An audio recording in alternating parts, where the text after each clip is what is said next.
So we've had this phone for over 2 months now, and here's what I think so far.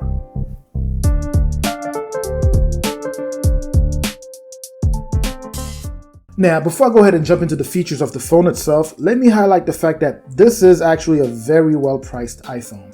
Oh, by the way, if you haven't subscribed yet, please go ahead and consider doing so. It truly helps me push out more content, and I truly appreciate it. So, if you are upgrading from 2 or more iPhone generations ago, at $700 for the base model of the iPhone 11, this is the best bang for your buck, considering you're sticking with Apple and want another iPhone.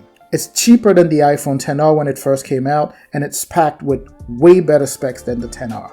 The phone itself looks very nice, but it still has that iPhone XR feel if you've ever used one before. For most people, this thing is way more than they need, so you may really not have to drop that additional $300 in order to upgrade to the iPhone 11 Pro or $400 for the 11 Pro Max and so forth. Because the build quality is just solid on this phone. Unlike the iPhone 11 Pro, this one is covered with glass on the front and back, and the frame has this very brushed aluminum feel. I have been using Android for a while and have dealt with my share of thin bezels and notchless phones, but I gotta say, the notch on the iPhone hasn't bothered me as much, maybe because we're just all used to it by now. But anyways, over the past 2 months, performance has been off the chain. The phone is super fast and very snappy. So it runs Apple A13 Bionic chip, which is a high-performance chip, and that's the same chip that's also found in the iPhone 11 Pro and the iPhone 11 Pro Max. Therefore, performance is somewhat similar from a CPU point of view. It has Wi-Fi 6 and a faster LTE, so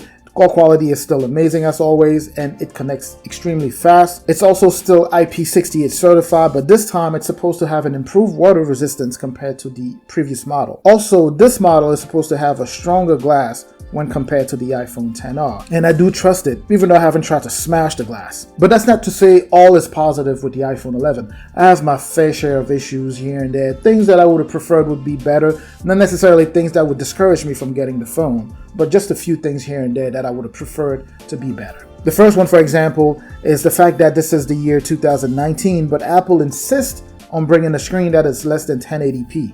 Although, I do have to admit this. The OLED LCD display on here doesn't really bother me, but that's until I put it side by side with my 11 Pro Max. That's when you actually truly realize the difference between this display and this display. But still, I know this is a budget phone from Apple, but it would be nice if Apple could go ahead and add a brighter screen or a better display on this phone. The battery is just also so good on here. Now, remember that last year the iPhone XR had great battery life. This one has an even better battery life. According to Apple, you get an additional 1 hour battery life on top of what you were getting last year. So you get a better battery on top of the fact that Apple has a very good battery management system. The phone itself is fast charge capable, but in the box, it doesn't come with a fast charger. That being said, if you're able to put your hands or to get your hands on the 18-watt charger, you could actually get up to 50% of battery life here, to go from 0 to 50% within 30 minutes of fast charging. In the same way, you would go from 0 to about 80% within an hour of fast charging, after which it will slow down charge for the remaining 20% just to ensure a good battery life cycle. Now, the biggest hardware upgrade that we are very familiar with is the camera. They've also upgraded the software to better that camera. It has a dual 12 megapixel ultra wide and wide cameras.